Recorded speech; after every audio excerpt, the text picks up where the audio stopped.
lucky this evening to have with us Andrew Adonis, Lord Adonis, who has a very prominent role in the anti-Brexit campaign at the moment, who did a DPhil in this university and taught at Nuffield before entering politics.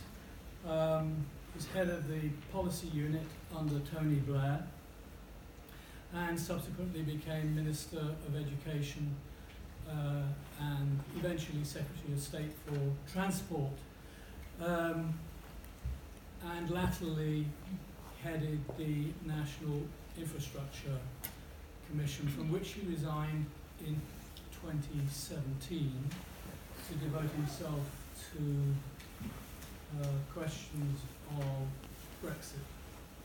The way we're going to deal with this evening is that, again, very fortunately, we have with us the Guardian columnist Gaby Hinsliff, who has very kindly agreed to talk in conversation with Andrew for the hour before the Q&As. Her career is well known to you all in the Observer, and she's now a columnist for the Guardian, and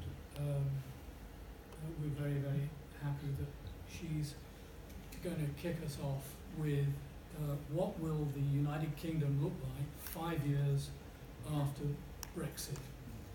I'm just going to slip this in now before I forget that next week we have now finalised, as of 24 hours ago, next week's session, which is with Sir Ivan Rogers, who was the UK permanent representative to the European Union.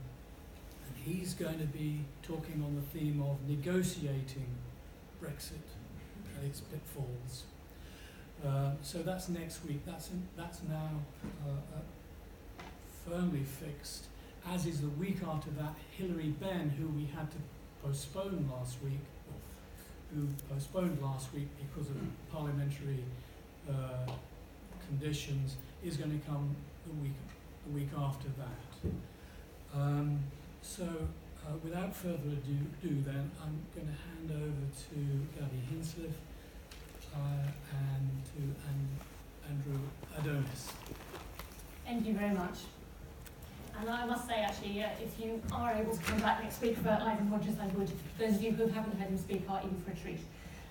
But to this week's business, thank you for coming out on a cold night to an evening that we hope will warm the cockles of your cold Oxford hearts. Andrew, can I take you back first a couple of years to the moment in June 16 where you, as we all did, woke up to find that we were apparently leaving the EU. Was that something you had anticipated, were shocked by?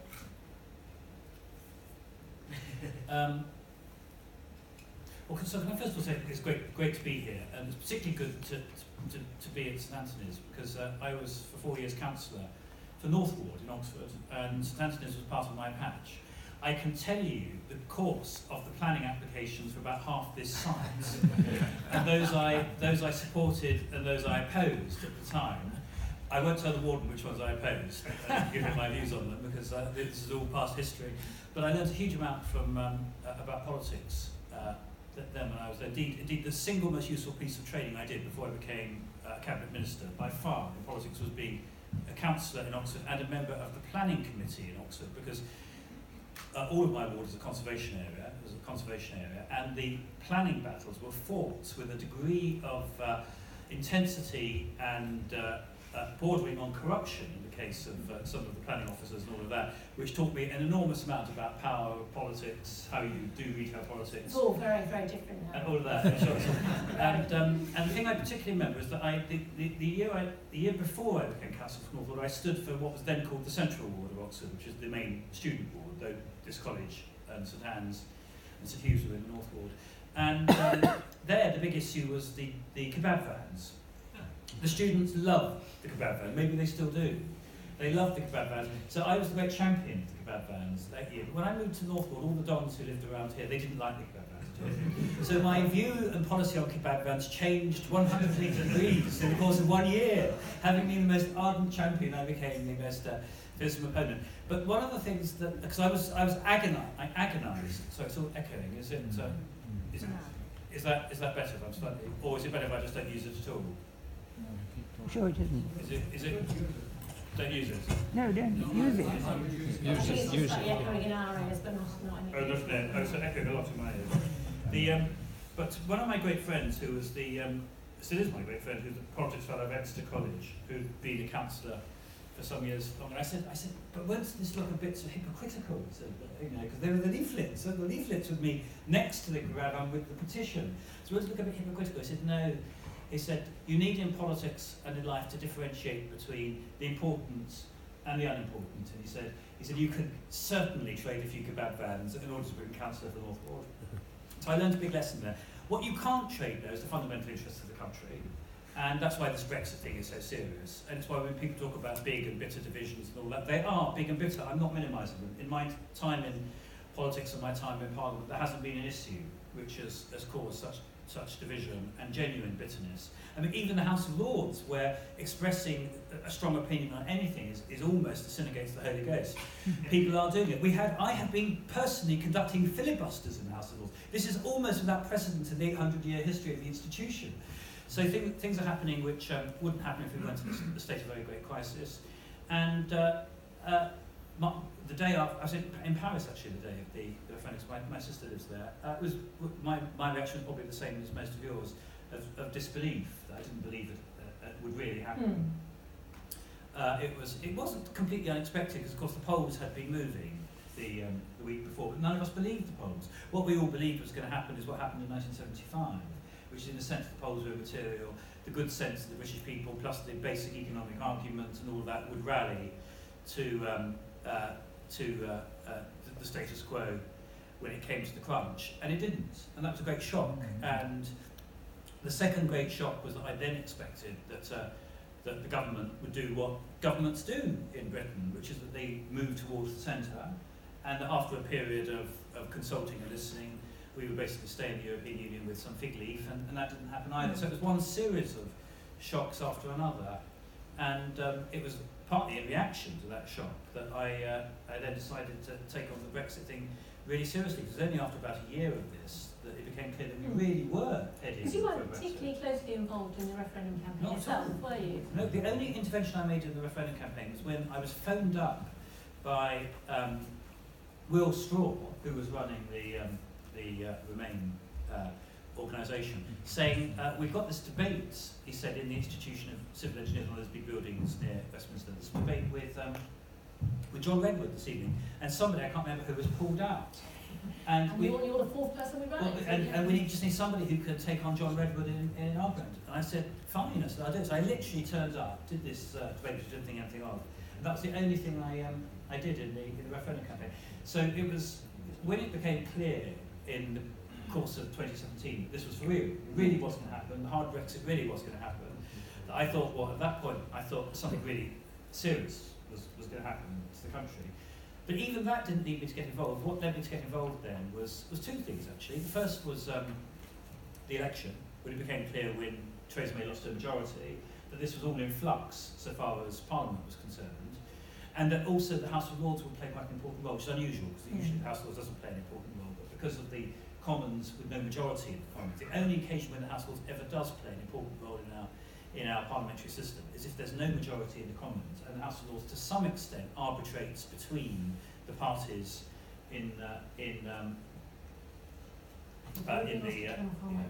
to some extent arbitrates between the parties.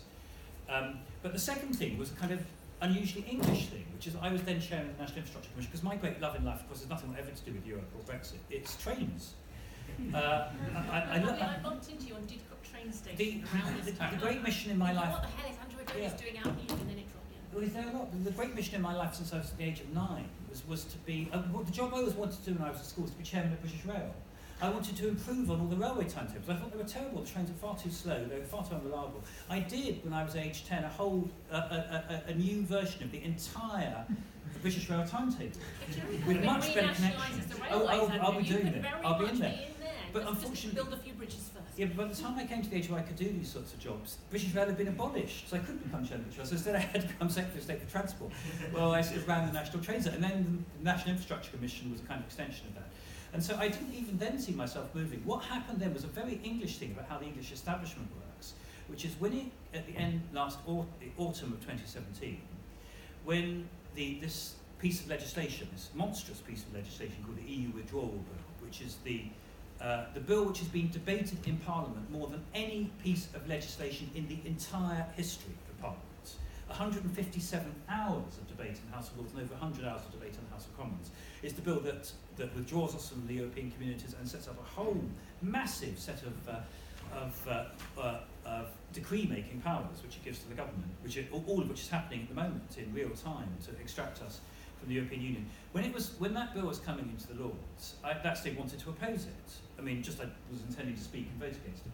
And I saw Philip Hammond, who was then the Chancellor, who was my boss, because my commission is independent, but reports to the Chancellor of the Czech. And I said to him, look, I've got to speak against it. I'm not proposing to do a big thing, I said, but I can't have this thing come to the Lords and not speak. And he said to me, he said, you can't do that. He said, because this issue is so fraught. If you heading a state agency speak against it and vote against it in the Lords, he said your position will be untenable. Now, I was hugely surprised by that, because it's not normally the case when you run these non-party bodies that speaking out on these issues is regarded as unacceptable. But I said, well, look, Philip, I said that's a real problem. I said, because I can't stay silent on this when it comes to the House of Lords. And so I ended up resigning, not expecting to resign, and I wrote him, the Prime Minister, a resignation letter, which went viral.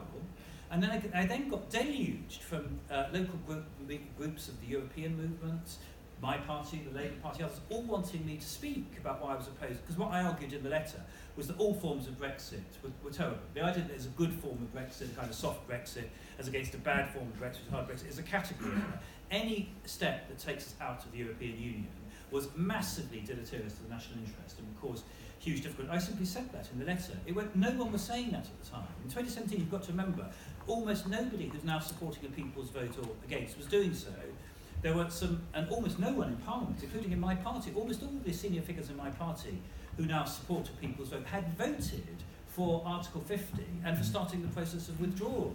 So it went viral, and I just found myself having foisted on me this role which I hadn't expected at all, of being invited to speak and do events. I wonder how much of that, and as you say, at that period, people weren't saying, let's remain.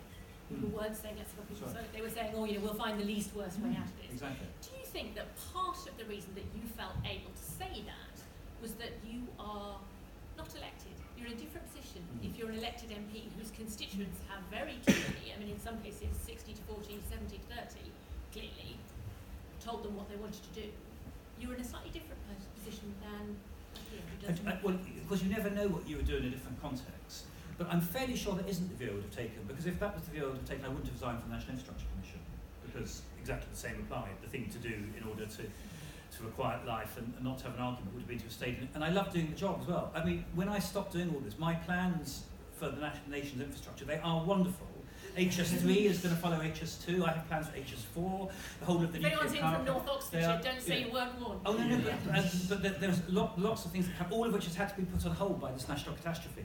So I don't think I would have taken the view. There are two other reasons why I don't think I would have taken the view, which is my great hero and mentor in politics is Roy Jenkins, whose biographer I was. I didn't actually get to write the biography because I was in government, but I did do a collection of essays of Roy, and he became a very great close friend of mine at the end. And he always said to me, and of course his great cause was Europe. He resigned as deputy leader of the Labour Party when this was in a small minority of the Labour Party, ironically to fight a referendum. By the way, a golden rule of life, if those of you who study politics, is Roy Jenkins was right about everything. Everything. Even the things which at the time you didn't think he was right about, he turns out to have been right about. He resigned as deputy leader of the Labour Party in 1972 because Harold Wilson came out for a referendum. that was the reason he resigned. And the argument he used for resigning is in his letter to Harold Wilson when he resigned, was that it's all very well you saying that this is the lifeboat, that was the phrase that was used, the lifeboat on which we can all clamber in order to resolve this European issue, particularly in the context of a Labour Party was then moving to the left and was overwhelmingly in favour of leaving the EU and regarded it as a right-wing plot and all of that. So, but what happens if the people disagree with Parliament, he said. And I remember when I talked to him very late in his life, he said to me, I may have been wrong on that, he said, because in fact we did a very good job of persuading them, but it is still an issue. Well, the reason we are in this crisis at the moment, which we're seeking to resolve, is precisely because Parliament and the people fundamentally disagree. When I say they fundamentally disagree, actually it's much more complex than that, what's going on. But at its root is the fact that a referendum went one way and Parliament wants to go another way. So I don't think I would have liked the result. But it's how you respond to that conundrum, isn't it? Because that is the conundrum facing everybody. And it's whether you say if the people disagree with Parliament, then the people are sovereign and Parliament should bow to their will, or whether you make the more difficult case that the people don't know what's best for them. That the people, there comes a point where Parliament has to save the people from something that would be injurious to their interests. Well, the truth is that there's no such, is that it's much more nuanced than that. And it's in the nuance that the case for doing what I'm doing and opposing Brexit and seeking a second referendum lies. Because there are three very significant factors in play here. The first is it was a narrow referendum result. This was not a seismic shift of public opinion. It was a 52-48 result with quite a few factors in the organisation of the referendum, the campaign. It was a very short campaign. Parties were only partially engaged. My party essentially being leaderless at the time. All things which would lead one to think that this is not the definite and decided and pronounced view of the British people. Had it gone the other way, would you be saying? Had it been 52% Remain, would you have been saying, well, this is pretty narrow? Yeah, but there would be a fundamental difference of position. The reason we're in this position is that the second point is that what the vote, the 52% was not for a specific proposition. This has been the problem since. What it was for a movement towards leave to be defined. And immediately afterwards, and ever since, the Prime Minister and others have been fought limb by limb and fighting limb by limb on what leave means. And the third thing which is important is that if it is the interplay of populism with the Conservative Party, which is quite a significant thing at the moment. If the Conservative Party, which I know well, because I know most of these characters in the House of Commons, if there was a free vote in the Conservative Party without massive pressure, then without a shadow of doubt there would be a second referendum, because the view of most Conservative MPs is that leaving the European Union is fundamentally barking mad as a project. It could be particularly bad for jobs, business, and all those things which actually Conservatives care about a great deal, particularly the business community. And the right thing to do when you've got a proposition is to test opinion. The problem that they've got is that their own party has had a reverse takeover by the populists in a really serious way. Farage, in my book, which I'm happily selling copies of afterwards, anyone who wants. If you missed the plug, and that was all the proceeds are going to the European movement, so it's a great and related activities. It's a great cause. But the second chapter of that book is entitled How Mr Farage Became Leader of the Conservative Party, which is essentially what happened. What's happened over the last 20 years is a reverse takeover of the Conservative grassroots by the forces of right-wing populism. And it is that is the crucial factor in preventing Mrs May herself and the centre ground of the Conservative Party from moving. It is not arguments about the primacy of the sovereign people and any of that. That is not what's going on at all. What is animating Mrs May virulently against a referendum is her fear that her party will split if she goes for it, and her belief that the only way she can hold it together, and she should hold it together because she believes, in a way many Conservatives believe, that the fundamental interests of the country are indistinguishable from those of the Conservative Party, is not to have a referendum which will split her party. So you do not have going on a straight conflict between the supreme people on the one side and Parliament on the other. It's much more complex and nuanced than that, and it's in that complexity and nuance that both the imperative for and the movement towards a referendum lies. And what essentially people like me are doing, essentially, it is acting as the conscience for the great majority of parliamentarians, many of whom are not prepared to vote for a second referendum at the moment, because it's either would lead to them being deselected by their local constituency parties, or for careerist reasons, it's not the thing that they want to do, or if you're on the Labour side, because we have a cabal of far-right Marxists running the party at the moment, who actually, some of them actually think Brexit might be a good idea because it might bring the final crisis of capitalism nearer. And because they can't identify with Europe because it's not a Latin American liberation movement. So you've got all of this going on at the moment. And what's happening, as I see it, is there are a group of us who are sensible and bold and are prepared to speak out. Some of them whom do have the privilege of being in the House of Lords, so we haven't got electoral pressures. So I should say, if you're in a Remain constituency, the pressures are all actually to do what I'm doing. So it's not the case that all these pressures are one way in the House of Commons, who are seeking to appeal to, as I see it, the fundamental interest, not just of the state, which are hugely at stake in this, but also of the electorate itself. And it's that existential battle which is going on at the moment, which is why it's so bitter, because the consequences of us losing it will be, for this country, catastrophic. To bring us back to those consequences, I mean, the premise of this conversation is what does Britain look like 5 years after Brexit? Now, I know that you don't intend for there to be a Brexit, but suppose Brexit goes ahead. I know you think there's no good form of Brexit, but suppose for the sake of argument it's a softish Brexit whereby we stay in the customs union at least for now, we're out of the single market, who knows where we'll be eventually with regards to customs union. What do you see at that point as the most grievous consequences of that? Are they economic, social, cultural, political? What is the thing that's uppermost in your mind? Well, we will. There are two big and serious things that I think will follow a real Brexit. Now, there'll be an interim period where it will still be fought over, and it's possible to reverse it. If Theresa May's deal goes through, Brexit proper doesn't happen for at least 2 years, maybe 4 years, and it's reversible in all those 4 years, because essentially we haven't left. All we've done is leave the Council of Ministers and the European Parliament. So the immediate future will be one massive and protracted fight, not to go the full way, including in my party, the Labour Party. Do you think it's possible to reverse definitely. The transition? I think it's quite perfectly possible if Brexit isn't accomplished by the next general election. The policy of my party will be to hold a referendum to go back in, because we haven't actually properly left. It's part of the reason, by the way, there are all kinds of wrinkles in this. It's part of the reason why the European Commission was so keen that we did have an interim period that goes until 2022, and Theresa May didn't. It's very complex, this withdrawal agreement, but one of the fascinating facets of it is you would have thought it was in the British interests to have a longer rather than a shorter implementation period. It gives us a longer transition.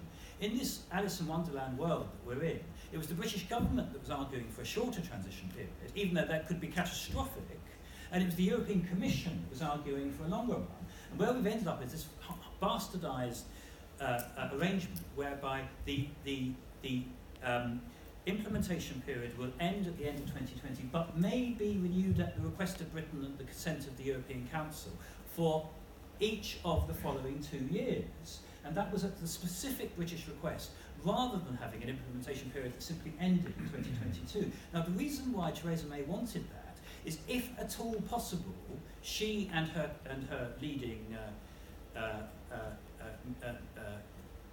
Tory party strategists want us out of the European, and particularly the ERG, the right-wing group around Jacob Rees-Mogg, want us out of the European Union completely by the next general election, to deal with the possibility that what might happen is having the next general election fought on Europe, with Labour under a new leader, a sensible mainstream leader, fighting to take us back in again. So this being in and out is going to take some time to accomplish. But if we do indeed go out, so by, it'll be sort of probably the mid-2020s before we've really gone out, if we do indeed go out, two things I think will follow. National decline, because we will have isolated ourselves from European markets and the European mainstream, which can only lead to less rather than more prosperity, and the potential that we play a greater or lesser part in the move of the European mainland itself towards populism. Now, we do not know how rapid the decline will be. It's unknowable, and we don't know how serious the forces of populism will be on Europe. All I can tell you is that on Monday, I was in Geneva at a very strange event with the gnomes of the known to Zurich, but they were in Geneva for some reason. And I was speaking on Brexit. I was one of the key sessions, because I see this as the other thread. But the speaker at the lunch was Marine Le Pen. Very interesting that Marine Le Pen wanted to come and cultivate the names of Geneva, but she did. She was glorying in Brexit. She said this is the greatest opportunity that the populists have had in Europe now for a generation. And she said that the lesson that she'd learned from it was that for France and mainland Europe, with Britain out, because Britain has been a constantly moderating force on European politics, with Britain out, the right course is not to go for another referendum, but instead to seek to take over progressively the EU from the inside, which is what she's seeking to do. She's got a plan with Salvini, with Orban, and potentially, of course, with the AfD in Germany. Now, who knows where that might go? I don't have a crystal ball. I don't know whether Macron is going to completely implode over the next few years. It's very clear to me, from having seen it, she's perfectly electable. She's not her father. She doesn't talk about the Holocaust as a detail of history and all of that. She talks a mainstream language about the working class being betrayed by the conventional parties. She now praised General de Gaulle as her great hero, because it's very interesting. General de Gaulle apparently doesn't have a successor party now. The Gaullists have gone spare. So she is now trying to take on the mantle of de Gaulle. So it's perfectly possible, it seems to me, that you could have in 5-6 years' time Salvini or one of his associates running Italy. You could have Madame Le Pen and her team running France. You could have a rising AfD. Who knows what's going to happen in Eastern Europe? If Britain is out of that while it happens, and we're obsessed with desperately trying to salvage what we can from, and continuing to argue about Brexit, things could be very grim indeed. But I may be completely wrong. So what about the domestic political consequences? I mean, if it does go as badly as you think it will, you would surely expect the Tories not to recover for a generation from having been the party that essentially led us into that. It would be John Major and Black Wednesday on stilts. But it would also have been enabled, presumably, by the Labour Party. Do you think Labour members, Labour voters will forgive Gerald Corbyn if he doesn't go down guns blazing for a referendum, or I at don't, least is seen to try and stop it? I don't by any means think that this is going to be bad for the Conservatives, because as we've seen with Tea Party and populism elsewhere, there are two ways of being popular if you're on the right. One is to be economically successful, which is the way our Conservative Party has generally gone about doing things, trying to run the country reasonably well and reasonably efficiently.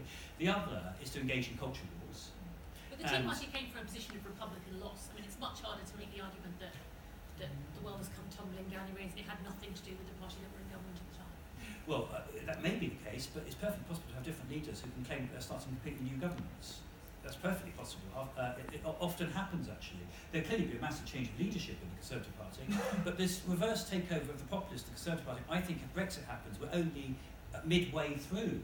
What will happen if Brexit is completed is that Nigel Farage will join the Conservative Party formally. Indeed, if you look at what's been happening in politics in the last year, he was gearing up to join. He sent his advance guard in there. Wigmore was in there. Aaron Banks tried to get in, and they just held him off. And what's interesting now, and then Farage waited to watch and see what's happening. That's more to do with these elected Tory MPs, though, isn't it? I think that's what they want. Never underestimate Nigel Farage. He is the single most talented politician in this country at the moment. His plan all the way through has been to complete the takeover of the Conservative Party. I do a lot of debating with him on this Brexit thing. I was debating with him this morning, actually.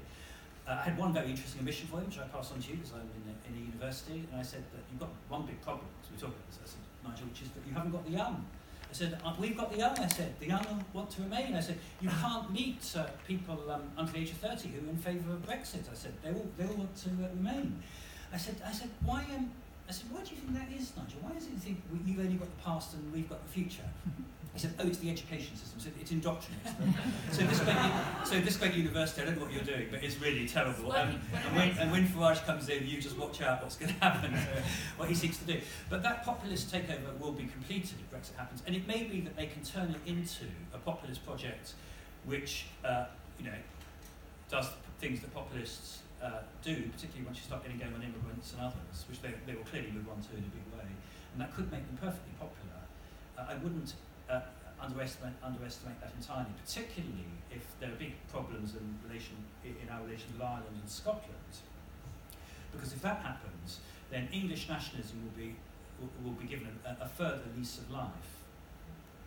and maybe Scotland and Northern Ireland will go their separate ways, which of course would be a huge boost to the Conservative Party and its ability to gain a majority in the House of Commons. You didn't answer the question about the Labour Party and the impact on the Labour Party of a Brexit which goes badly, which they're seen not to have strained every single to stop.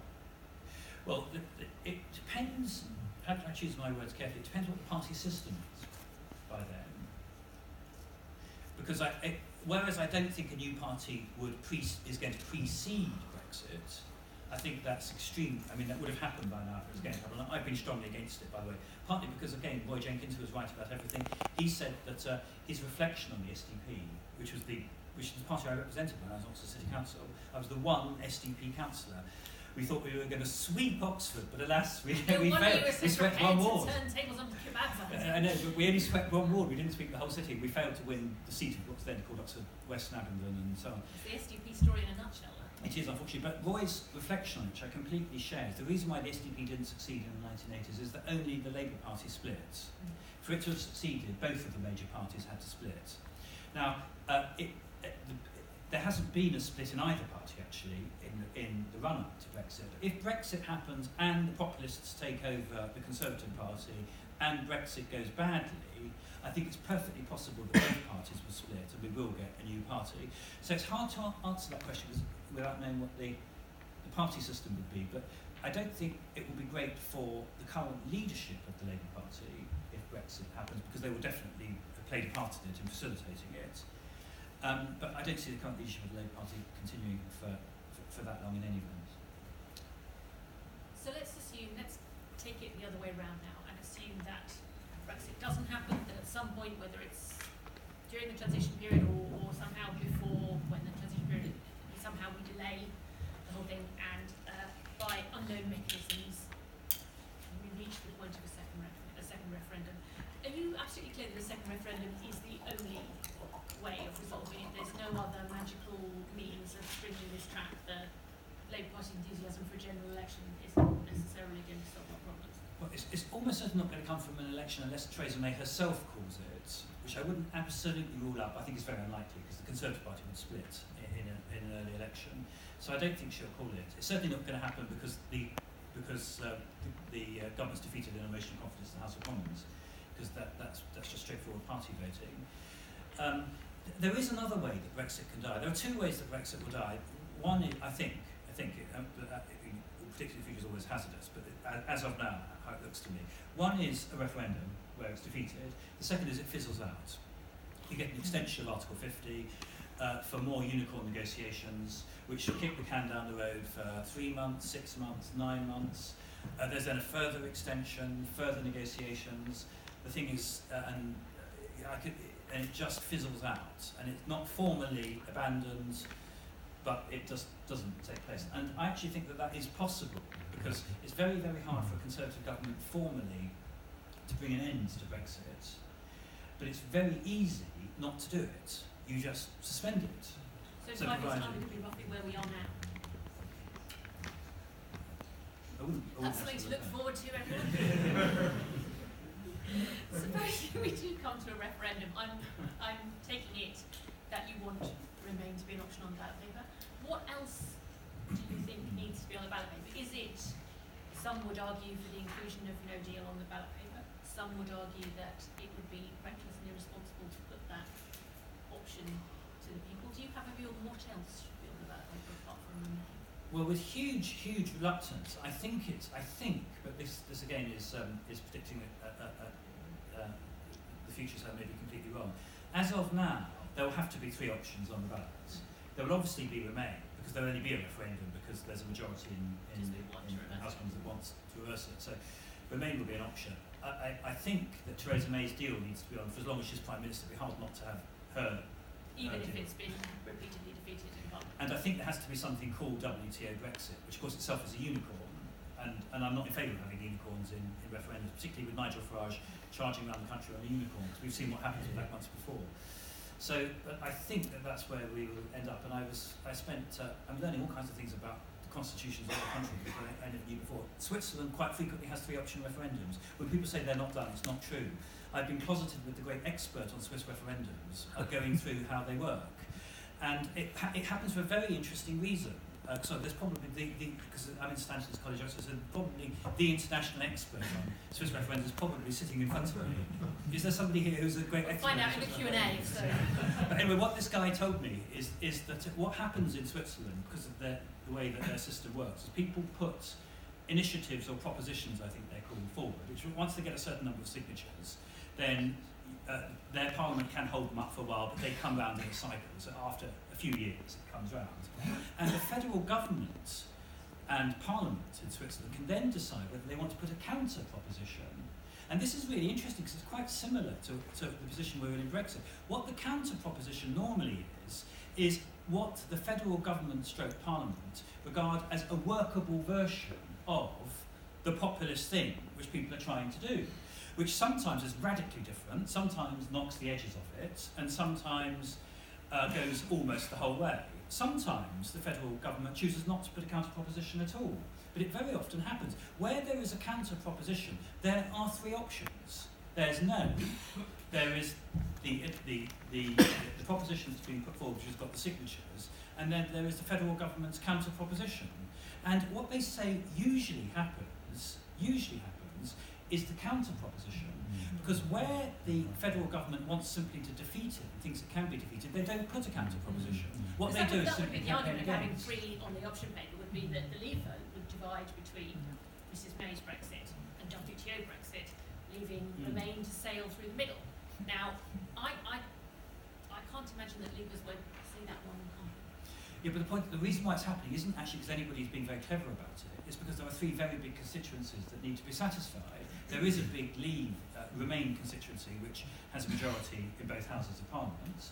There is Theresa May, who is Prime Minister and does have a government, which has essentially produced a counter proposition to hard Brexit, or the hardest Brexit. Anyway, her version of Brexit is potentially hard, but the hardest. And then there is Farage, Rees-Mogg and co out there with what they call WTO Brexit, which is their hard insurgency version. So it's a situation remarkably similar to the Swiss one. And I think what we would then do is just have the 3 options on, and you. I've seen it argued that you could have a Leave Remain followed by, depending on what the result is, which version of Leave, which would make for a long and complex referendum process, but in some ways would seem to satisfy the. Or the easier way is simply to vote 1, 2, 3.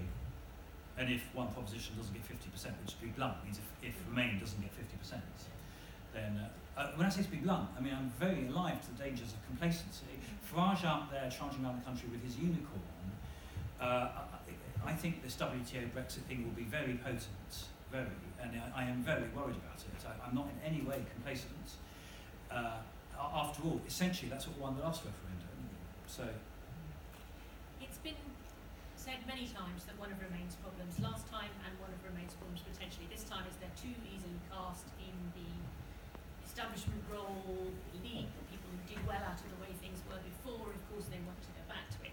It seems an odd question to ask of a peer sitting in an Oxford college.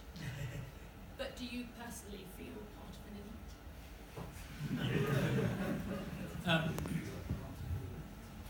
Do you want me to tell you my life story? I'm clearly not elite by background. I mean, you can look me up. I mean, I'm not elite at all. But I am now in the House of Lords, and I am in Stanton's College, Oxford. So I'm elite and non-elite, is the answer. The That's truth the interesting is, question. Nobody ever thinks they are elite. Everyone always thinks. yes, but can I move the conversation on? 'Cause in a sense, this is stupid. Because what is in fact going on, the reason we're in this mess, is that the elite split. It's very important to understand this. The reason we're in this crisis is not because of a populist surge from the bottom up, a kind of Bolshevik revolution type thing. The reason we're in this mess is because the Etonians split. And they split on who was going to be captain of POP, or whatever that select group is. And both Cameron and Johnson wanted to do it. This is the problem. This whole thing is about the sixth form of Eton College. And my good friend Nigel Farage, who I know extremely well from things past, the first time I met Nigel Farage was when I was Minister for Schools, and I was giving the prizes away at Dulwich College. This was now 12 or 13 years ago. The reason I was giving prizes away at Dulwich College is itself interesting, because when I was Minister for Schools, I was a Labour Minister, I didn't spend much time in the leading private schools.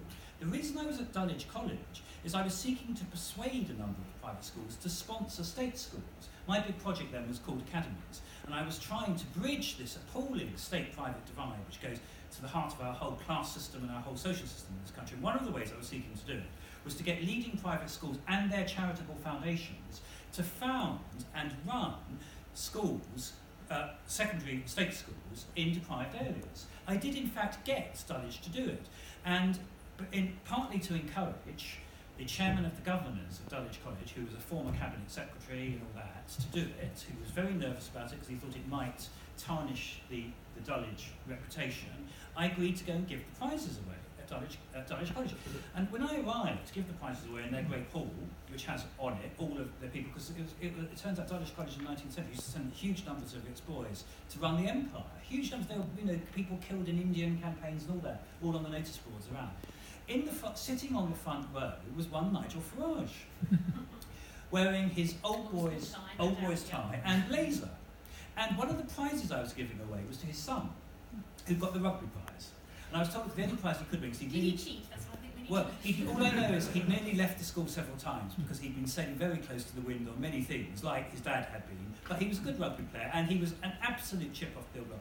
And after the prize giving, I had lunch in some marquee next to Nigel, where he spent 3 hours over, I think by the end of it, so 2 or 3 bottles of wine, regaling me with all his stories about Dulwich College and all his friends and all that. And what he regarded as the real class system in this country, which was the division between Dulwich and Westminster and Eton. And how the scholarship boys at Dulwich were really hard done by compared to all those people who spent their time going hunting and fishing and all of that. And a particular thing he had about a character called David Cameron. So you can see where this is going. And the reason why we're in this mess is because of that split in the elite, with one part of the elite, for all kinds of very interesting political and sociological reasons, seizing on these populist issues, particularly this anti-European issue, in order to generate a popular following, which became particularly potent after 2008 for 2 reasons. Firstly, because of the slump in living standards and recession, stroke austerity, and secondly, because of this massive wave of immigration, which they leapt on. But if it weren't for the split in the elite, we would not be having this Brexit thing at all. It is not a bottom-up thing, it is a top-down thing, and it has been since the beginning. You mentioned 2008 there. In the book, obviously I haven't had to do the obligatory. In the book, you and Will are it's co-authored with Will Hutton, are very clear that you think the government of which you were part did not, in retrospect, go far enough, notably in adopting the ideas around stakeholder capitalism that Will set out in the 1990s, and which at the time they seemed very interested in. Arguably, some of the left behind towns that voted Leave began to be left behind during the years that Labour was in power. Obviously things got worse under austerity and so on and so on. Do you now, looking back, feel those mistakes were made, that if Labour had tackled more of those underlying injustices when it was in power, perhaps we wouldn't have come to where we are now? Or the truth is, I think we did a pretty good job on those, in that we mobilised the state in a more active way than it had been mobilised for a generation. We put up taxes significantly. Tony Blair's great quality was, he's a split in the elite. As a public school boy, Labour leaders, apart from Howard Wilson, you only get elected if you've been to a leading public school and speak as if you're a Tory. So he managed to charm the birds off the trees with the English middle class, who were very nervous about tax increases, got them to go for quite large tax increases, all of which went into the NHS, the education system and the public services. So we did a pretty good job on that. What we didn't do enough of was 2 things. Firstly, devolving power. We didn't sort out the territorial constitution of England, which has been a big and fundamental problem, which we didn't resolve. We did actually very well for the other parts of the United Kingdom. We brought peace to Northern Ireland, which was a phenomenal achievement. We set up devolved parliaments in Scotland and Wales. We did very well by London. London had a transformation in its quality of government, which helped enormously its revival after 2000. But we did very badly in terms of distributing power across the rest of England. that was one major failure. And also we didn't have an active enough industrial policy, which is Will's point about stakeholder capitalism, because what Will's whole argument was is that we needed a very active industrial policy. Unfortunately, we were still too stuck in the laissez-faire mindsets when it came to industrial policy. We had a very active state in terms of the public services, and we invested huge sums. I mean, to give you an example, a school building programme that I presided over and engineered saw the capital programme for schools rise from £600 million in 1997, the year we came into power, to £4 billion a year in the year we left office. That is, I think you'll accept, a massive transformation which you saw across the public services. So we did quite well there, but we didn't do well enough on terms of jobs, power, and industries. And of course, Tony himself committed the very, very serious mistake of Iraq. And the seriousness of Iraq was partly, of course, it massively disaffected the left, which basically undermined him personally and led to his early departure. But also, in retrospect now, it's much more serious even than we realised at the time, because what it represented was a fundamental breach with France and Germany. And that fundamental breach with France and Germany is part of the reason why we're Brexiting, is that whereas we had remained in step with them very closely, and indeed, ironically, Thatcher had remained very closely in step in the mid to late 1980s, Europe was run by a triumvirate of Thatcher, Mitterrand and Kohl, and actually run pretty successfully by that triumvirate. What Tony did, to my mind, it was a huge mistake, was to break with Chirac and Schroeder, and Britain's relations with its European partners haven't recovered since that split. During the last referendum campaign, relations between Jeremy Corbyn and the Labour leadership and the Labour part of the Better Together campaign were, to put it politely, strained. Are you hopeful that this time we might get over that the whole Labour family could unite around a Remain campaign from Corbyn to Blair, or at least the 4/5 of it that supports Remain? Well, it wasn't so much that relations between Jeremy Corbyn and the Labour leadership were strained. The Labour leadership and the Remain campaign were strained. They were non-existent because Jeremy didn't want to campaign on Europe at all. He spent his time not saying we disagree with this strategy, or we want this message, or we want my person X or Y in the organisation. He spent his whole time refusing to have anything to do with it. You know, it was an absolutely colossal job of work to get him to make a single speech. Remember, he made the one speech which said he was 70% in favour of remaining in the European Union. That was the only significant intervention he made in the entire referendum campaign. So what he essentially did was, what's the phrase now? He was present but not engaged. Is that it? Present but not involved. Present but not involved. But he wasn't really present. He was absolutely uninvolved. Well, what we need next time is we need both to be present and involved. And I think if we have a referendum, Labour will have to be present and involved, including Jeremy, because we would have called the referendum. The referendum, whereas the last referendum was called by David Cameron, and he stood and fell by it, this referendum will essentially have been called by Jeremy Corbyn, because there won't be a majority in Parliament. And that sends a signal to voters that the last one didn't. I've encountered Leave voters in the last 2 years who will say that they voted Leave because whatever David Cameron wanted, they didn't want that. Fair comments. And so I don't think he'll have an option but to be present and involved. How involved he'll be personally, I think, is going to be tricky, because he just isn't instinctively sympathetic to the European argument and all that. And I think probably what will happen is everyone else will get out there in a big way, including John McDonnell. But I don't think Jeremy himself personally will be tub thumping around the country in praise of Angela Merkel and Emmanuel Macron. Is my sense of things. But well, I don't want this audience to feel present but not involved. So I think now is an extremely good time to take some questions from the floor, as you've all been very patient.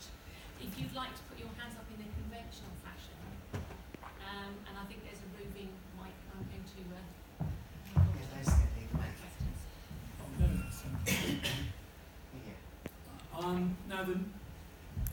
questions. It was my fault last week. What we normally do is throw the questions open to the student body in the first instance, and I can see that right at the back there, most of the student cohort is sitting, so you would like... Come on, student cohort. Good man.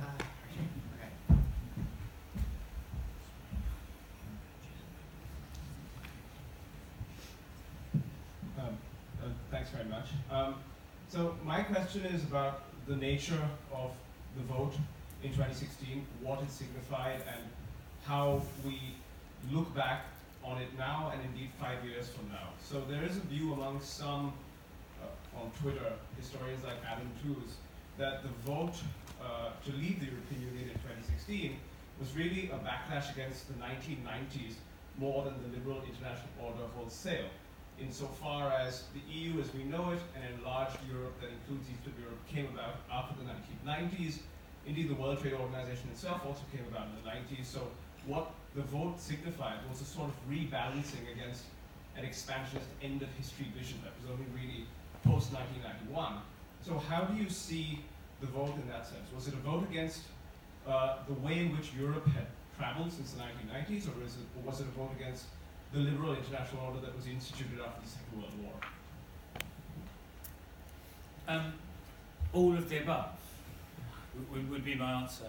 There's always been a 25 to 30% visceral anti-European integration bloc spread across in varying geometry, the two political parties. When the story is told in my other book, Half In, Half Out, the story of prime ministers since the war. When Churchill made his great pro-European speeches, beginning with the Zurich speech in 1946, the Conservative Party essentially split on the question of Europe, but it was kept under wraps, and it didn't split to the extent of them not being able to work together.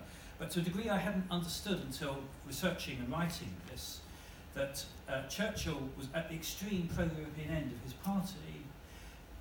Antony Eden, who was his foreign minister in 1951, and of course his successor as prime minister, was virulently anti any step towards European integration. Attlee, who was the prime minister in 1951, was also strongly against European integration, whereas there were parts of his government and a whole new generation of Labour MPs, which then came to be led by Roy Jenkins, who was strongly in favour. So the story of British politics since 1945 has been that both parties split to a greater or lesser extent on this issue of integrating formally and constitutionally with European institutions. And the social roots of that have been a provincial England which spans both the working class and the provincial middle class, which feels very strongly that we are an island nation. We have fundamentally antipathetic interests to the French and Germans. We saved them in the war. They can't really do democracy. They're corrupt. All of these above, which are, when you go out into provincial England, I can tell you, you still get that narrative. Now that has, all the way through, from 1945, been a 25 to 30% view at least, and it's had political leaders who've represented it. And at any one time, it has taken over one of the political parties. There has been no period since 1945, interestingly, when both political parties have been strongly pro-European. As one becomes more so, almost in reaction, the other becomes less so. So just as in the late 1980s, when Labour was becoming strongly pro-European, in reaction to Jacques Delors forging the social Europe agenda, plus the reaction to Thatcher and being excluded, plus the experience of 10 years in the wilderness and all that. Just as that was happening, Thatcher was moving against, and the two cross. They cross literally in 1988 when Jacques Delors goes to the TUC conference, our trade union conference, in Bournemouth, and makes a speech entitled Social Europe, and 2 weeks later, Margaret Thatcher goes to Bruges and makes a speech about the dangers of a European superstate. You could literally see the two parties crossing in that way. So that's always been true. And remember, in 1975, it was very, very possible that we could have lost the referendum. The polls showed at various different stages in the run-up to the referendum, leaving the EU in 1975 having a majority. They were then extremely close.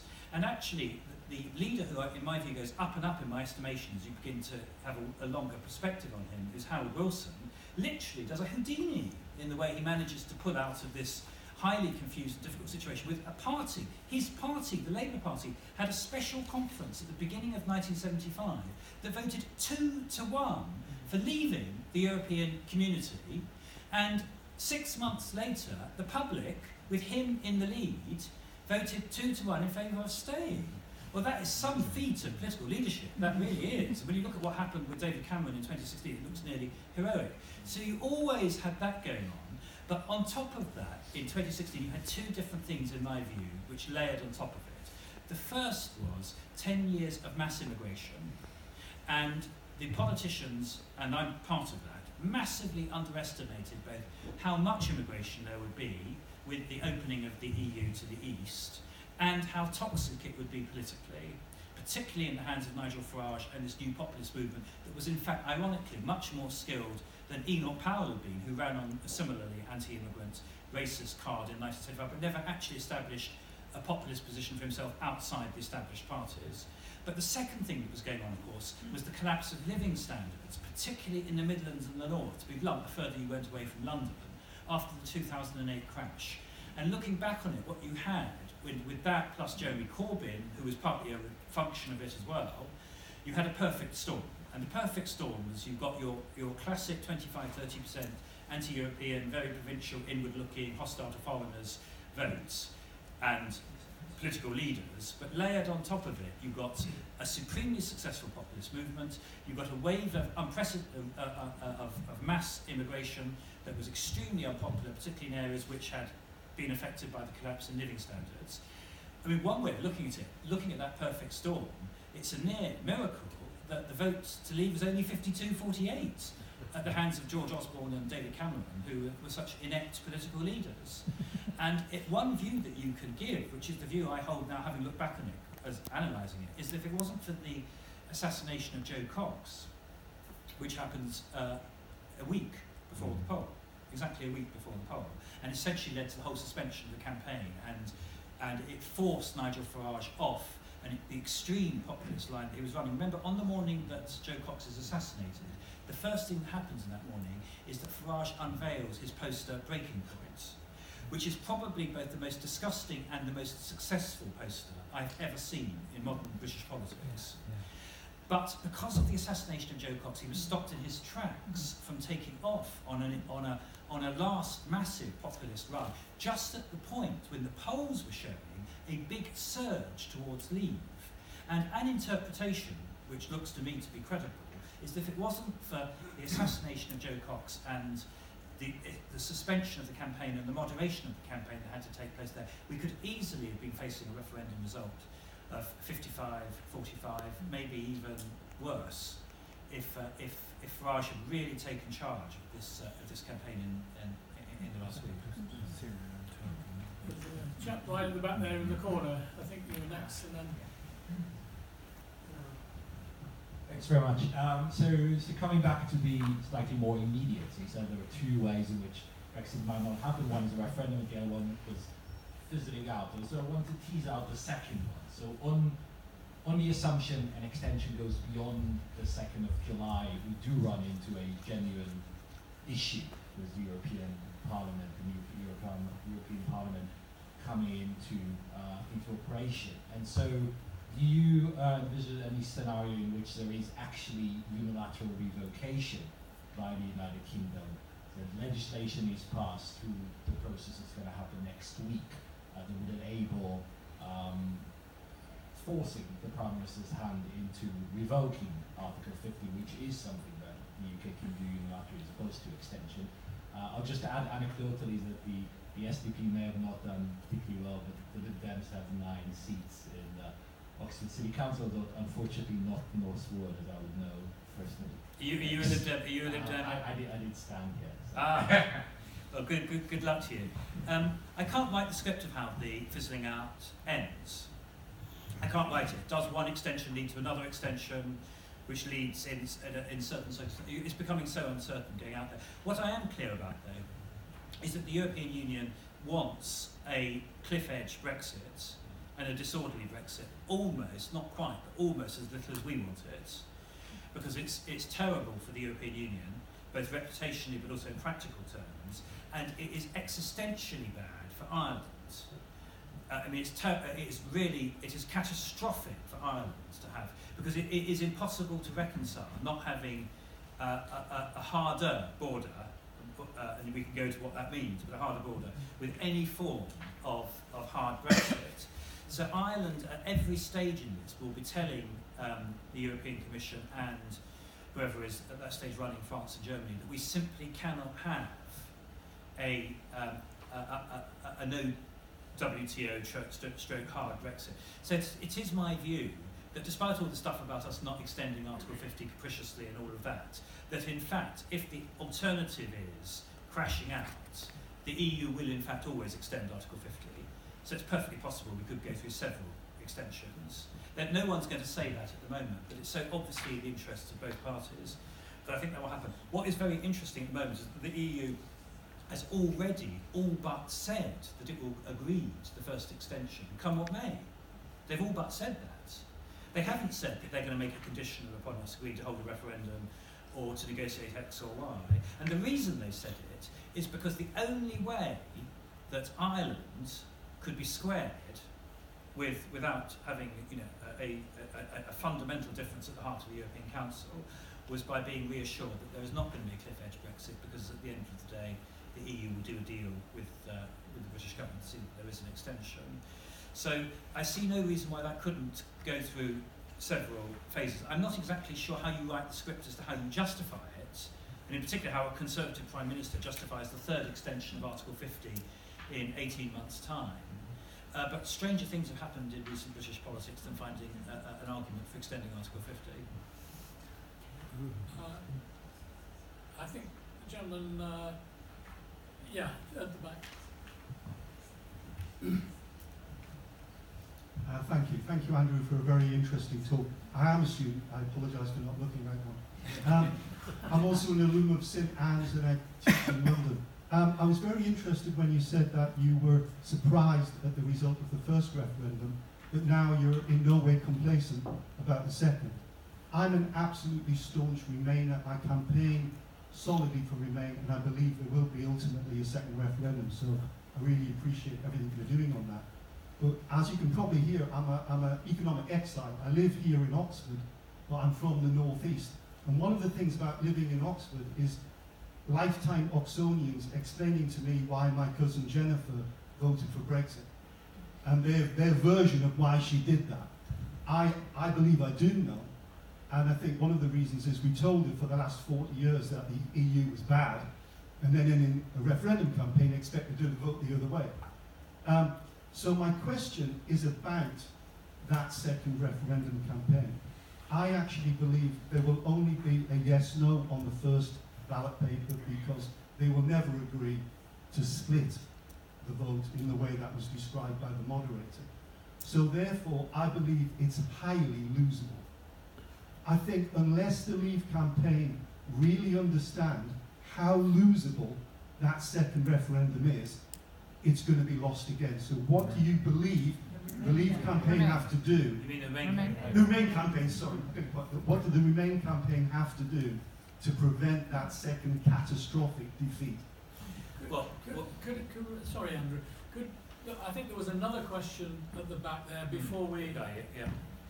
Would you like to put your question as? And I'd like to Thank you. now. It's short. Given we're in the business of predicting the future tonight, I was wondering how long you think Jeremy Corbyn will be the Labour leader for, and why.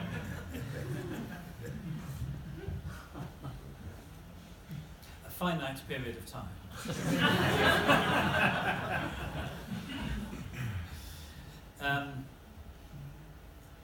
What does Remain have to do differently? It has to do almost everything differently, actually. It needs to have a positive message, not a negative message. It needs to have credible project fear, not incredible project fear. It needs to be well organised, not badly organised. It needs to have Labour at the heart of it, not Labour at the periphery of it. It has to have lots more younger people, women, and user-friendly and attractive figures at the heart of it. And it also needs to have a ground army. Now, the bit that I'm most engaged in myself at the moment is I literally at the moment am a kind of itinerant preacher, is what it feels like. When I'm not actually in Parliament doing things, I'm at the moment 4 or 5 evenings a week. I'm out doing meetings, founding local branches of the European movement, or speaking at them. And I have some representatives here who have been doing brilliant work here in Oxford on it, and building them up in terms of size, seeking to work through with them what the messages should be, giving them an optimistic message and why we can win. I mean, I feel like a Methodist lay preacher, is what I feel like, with my 3 points and all that. I take my book along, and the reason I take my book along isn't because I'm so vain that I think everybody should, but because I think it's important people do have a text, They actually need to know what are the arguments, why it is that we can win. That is a supremely optimistic view of why Europe matters. It has worked, it can work in the future. So it's all of those things which need to be done, and all of them learn from the failings of what happened 3 years ago. I mean, just giving you an example, the reason I've come here from Cheney School in North Oxford, because I do lots of meetings in schools. One of the things I think we need in the next referendum is votes for 16 and 17-year-olds. And 16 and 17-year-olds are very engaged. Cheney School, which I know is Oxford, but nonetheless, they didn't have to come. It was done during lunchtime. I had 200 of the sixth formers there. I was debating against a guy called John Mills, who was the chair of the Labour Leave campaign last time. And they were hugely engaged. To the question, do you want a second referendum? 3/4 wanted a second referendum. Do you think there should be votes for 16 and 17-year-olds in that referendum? Almost every hand went up. And they were incredibly astute, engaged in all of that. But turning up and doing meetings like that, school by school, community by community, is hugely important, and that needs to sweep the country. Before I open it, I think there was a hand over there. And then we'll throw the questions open. Hi, I just wanted to know, how do you personally stay so positive and motivated? Because I feel very apathetic at this point. I'm turning off the news when I see it. It's just so. So I would love to know how you keep your mentality, especially when you're in the belly of the beast. It's all an act. But the truth is, I do believe we're going to win. My view, but I am a professional optimist. My view is that of our democracy. I've been engaged in politics one way or another for 30 years now. And my view of our democracy, the way the British democracy works, is that the best arguments win, provided they have enough time to be made. And what went wrong last time is there wasn't enough time to make the arguments. So my view has always been, instinctively, though I say I'm not complacent, is that if we can get to the referendum, and I believe it is possible by as it were, a reverse split of the elites to get to the referendum, if we can get to the referendum, we will win it, because the best arguments will win. That is my view. So why is it that I'm fundamentally optimistic? I'm fundamentally optimistic because I believe that we'll win. I think the only thing that will stop us winning is people like me in positions of responsibility ducking rather than living up to their responsibilities. And the only thing that makes me genuinely angry is when I see MPs who I know well, who should know better, who know that the fundamental interests of the country are at stake, and who are ducking, and I troll them on Twitter.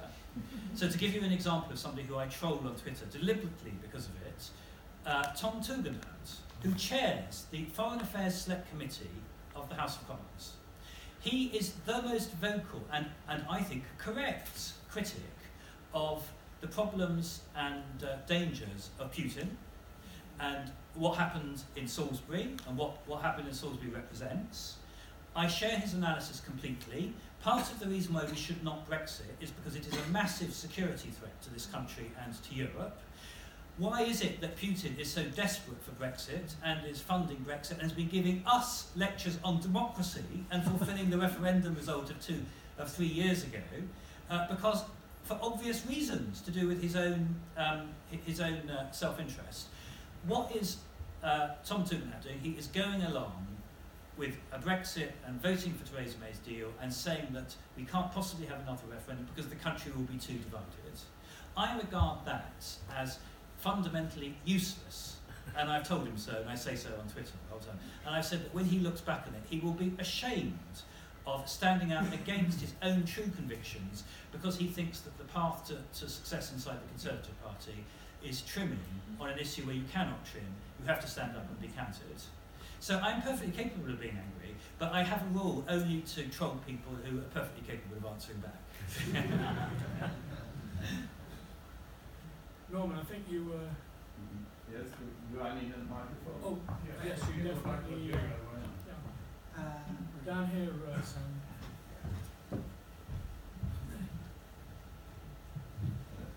Norman Davis of this college. I think the topic is what will happen after Brexit. That was, if there's a Brexit with no deal, everything's it. This country, government and parliament will be causing great injury to several parties. But for one thing, we wouldn't be paying the £39 billion bill, or probably not, which part of which is legally due. Secondly, you said yourself, we will be causing enormous injury to Ireland, economic damage, financial damage. And my question is, do the injured parties have any legal recourse for what they're about to suffer? For example, could the European Union take the United Kingdom to the European Court for the sums of money which are legally owed? I'm not certain how much that would be, but there are such sums. Or secondly, is there a court in which the government of Ireland could take the United Kingdom to court for the enormous damage which is going to be caused there? And I'm sure that there are many other potential injured parties. Well, I don't believe that a no-deal Brexit will happen. Indeed, I think the prospect of happening, I put it less than 1%.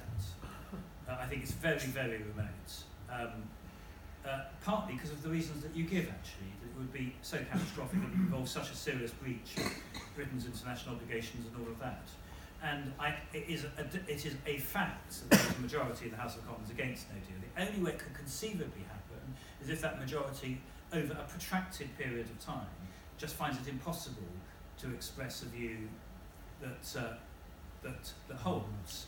And I can't see that happening because we're only at the moment at the end of January. We've got 2 whole months. We've got the first votes that will categorically rule out no deal and the start of legislation to rule out no deal. All that starts in the House of Commons next Tuesday.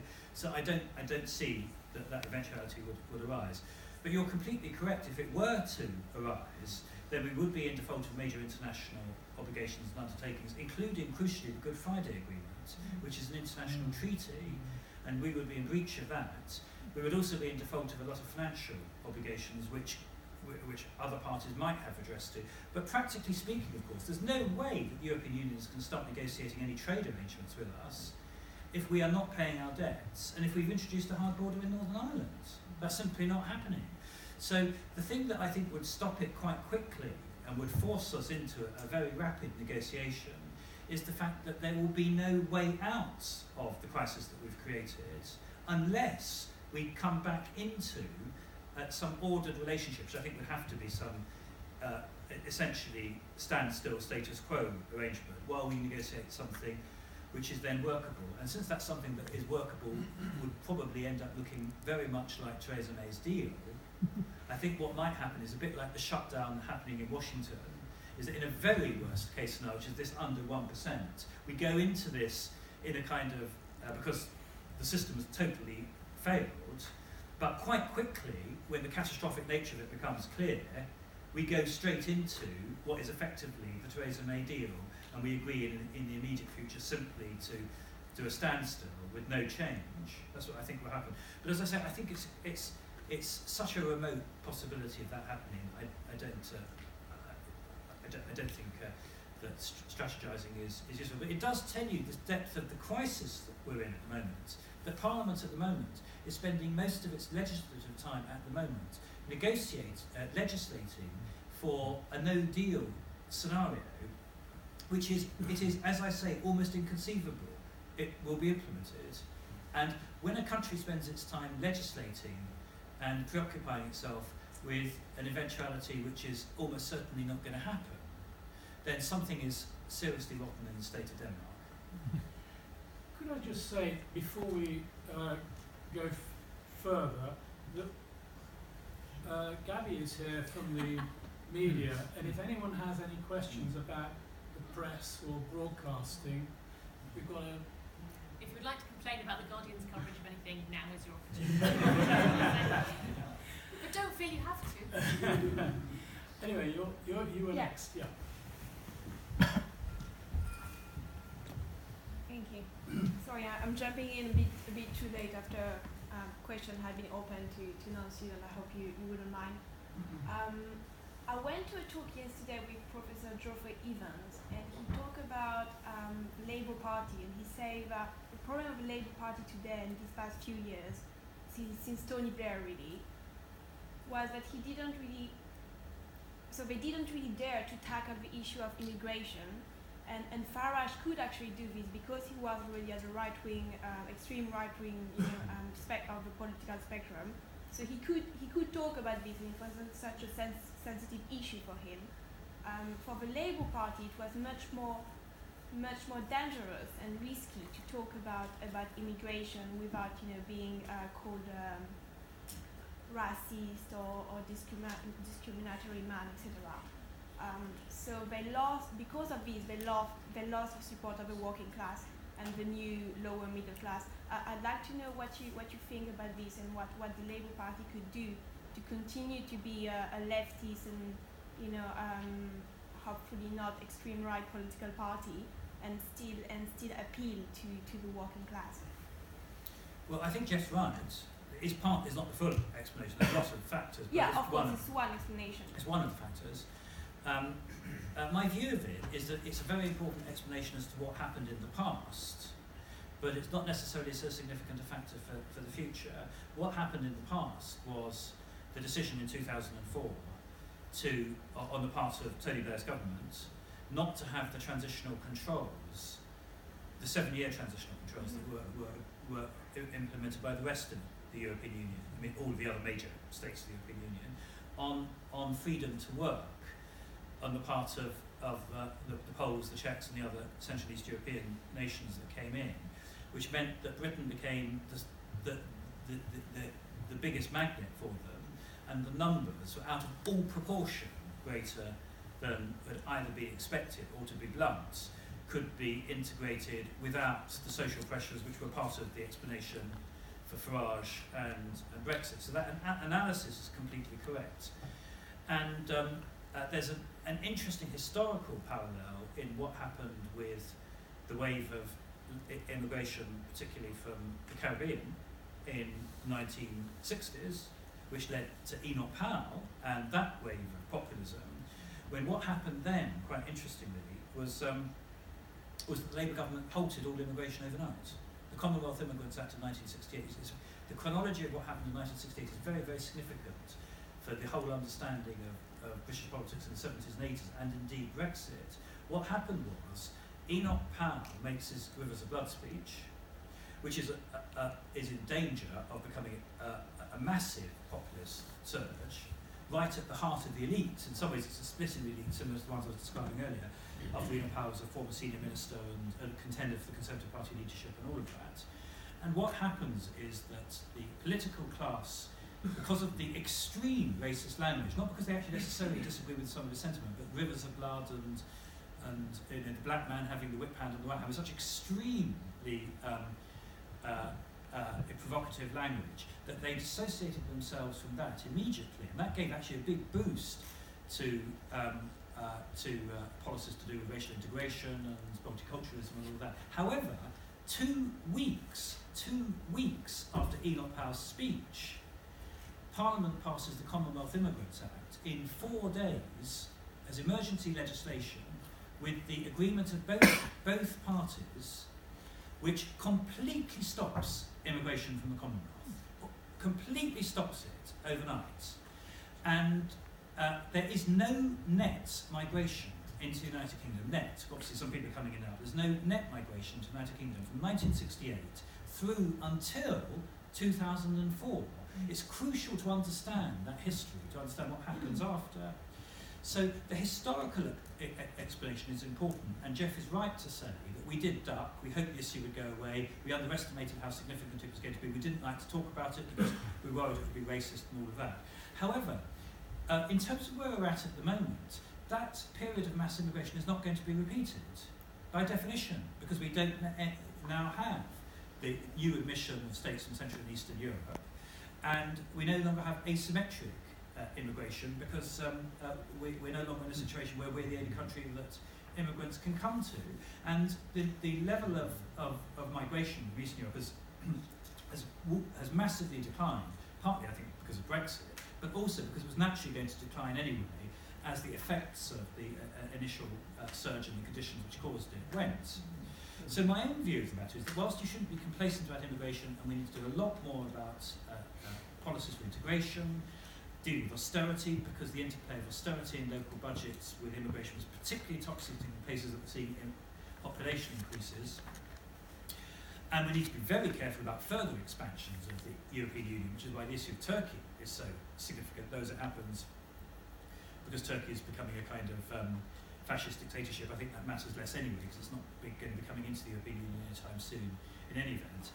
But so though we need to be careful about those things, the conditions which led to immigration becoming so toxic, which were still very much in play in 2016, have been very rapidly on the decline. And I don't think it will be anything like as salient an issue in a referendum this year and next year as it was 3 years ago and in the period leading up to it. Eileen, I think you were next. Right. Some of the alumni of St. Antony's. Very distinguished alumni here. I was wondering if there is another referendum, do you think the British expats who live in EU countries ought to be able to vote in the election, because it does affect their lives? And if so, what would have to happen for this to take place? And could they come back to Britain and go the way the Irish did? Came back to Ireland for the other referendum. Well, it entirely depends on what Parliament decides, because Parliament, when it passes the legislation for a referendum, will decide the franchise. And the three big issues in play in the debate on the franchise will be votes for 16 and 17-year-olds, whether EU residents in Britain can vote in the referendum in the way they can vote in local elections, and whether British UK citizens resident in mainland Europe will be able to vote if they have been non-resident in Britain for more than 15 years, because at the moment there's a 15-year cut-off. And I can't obviously be sure what Parliament will decide. What I think the House of Commons will decide, though, is to give the vote to 16 and 17-year-olds, because that's already happened in Scotland and Wales. It happened in the last Scottish referendum. There's probably a majority for it now in the House of Commons for general elections too, because it's an idea its time has come. But not give it to the two classes of EU citizens. And I think that's partly because a deal will be struck on what is regarded as a reasonable, as opposed to an unreasonable change in the franchise. But also, to be blunt, because the justification which I and others can use for giving votes to 16 and 17-year-olds is that we do indeed see this as a fundamental change in the franchise that should apply to general elections as well. Whereas to argue that all EU residents could vote in general elections from henceforth, and that we're going to allow all British expats to vote from henceforth there, is a very big and controversial policy change that I don't think it would be possible to agree just in the course of this legislation. But I may be wrong, and it may be that we can't even get votes for 16 and 17-year-olds through. But if we can't get that, we're certainly not going to go to the more radical step of giving votes to EU residents. Arthur. Thank you.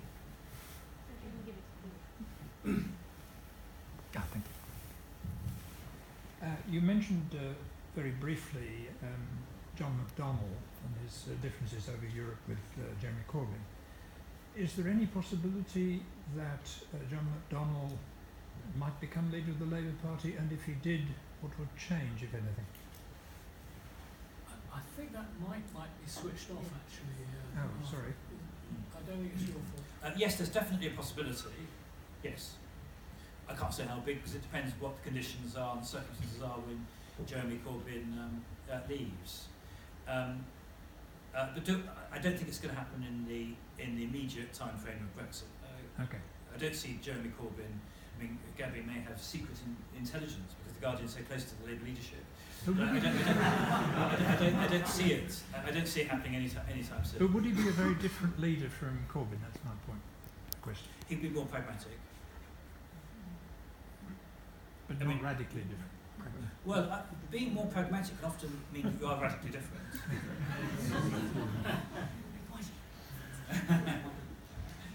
Right, but Gaby, it's a good question. When do you think Jeremy Corbyn will go? Oh God, I don't know. I've got out of the predictions basis after the referendum, I have to say. But at the moment, you don't. The only thing that you feel could part Jeremy Corbyn from the Labour Party is the question of Europe, and so it all depends on how that's resolved. But I just don't see. I mean, there is an issue I think with the issue with the last referendum was that Leave won and then had no party through which to implement what it wanted. So there was then an immediate.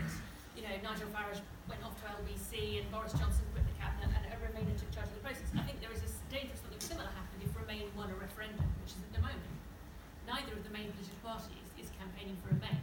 Both of them went into the last election on manifestos saying, let's honour Brexit. It may not be what all of their MPs believe, but neither is currently a Remain party. There is no Remain political leader. So were Remain to win a referendum, at that point, I cannot see how either Theresa May or Jeremy Corbyn can lead the resulting government. It would be Theresa May as a Remainer pretending to be Leave all over again, except in reverse. So at that point, it seems to me that you then require new leaders in both parties.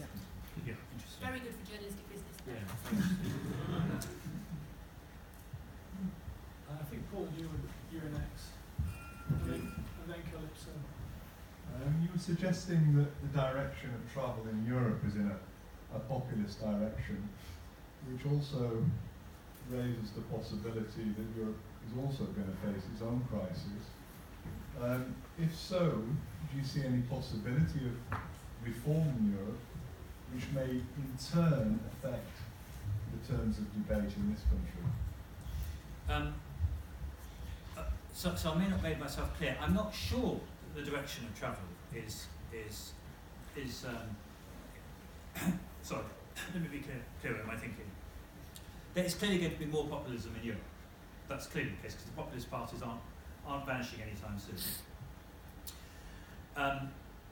Whether that degree of populism becomes dangerous, i.e. whether it actually takes over the state in France, Germany, and Italy, as well as parts of Eastern Europe, and does so in a more pronounced and more undemocratic way in Eastern Europe, is to be determined. We don't know yet. My point was it's more likely to do so if Britain is outside the EU than if it's inside. That was my point. So all other things being equal, Britain leaving the EU will boost populism because the one thing we do not have is quasi-fascist populists in this. At least when I say we don't have them, they are very, very fringe, and they are not going to be taking over the state institutions. And mark my words, I know Farage well. Even if he was Prime Minister of a Conservative government, he is not going to be a quasi-fascist populist in that sense. So it makes the situation more dangerous, and in a context where it is in danger of becoming the dominant political force in leading EU countries, that could make the difference between Europe tilting or the EU tilting and not tilting in the populist direction. That's the point I was making. The crucial thing, I think, will depend upon whether France or Germany goes. And the thing that worries me more than anything is I can now see France going in the populist direction.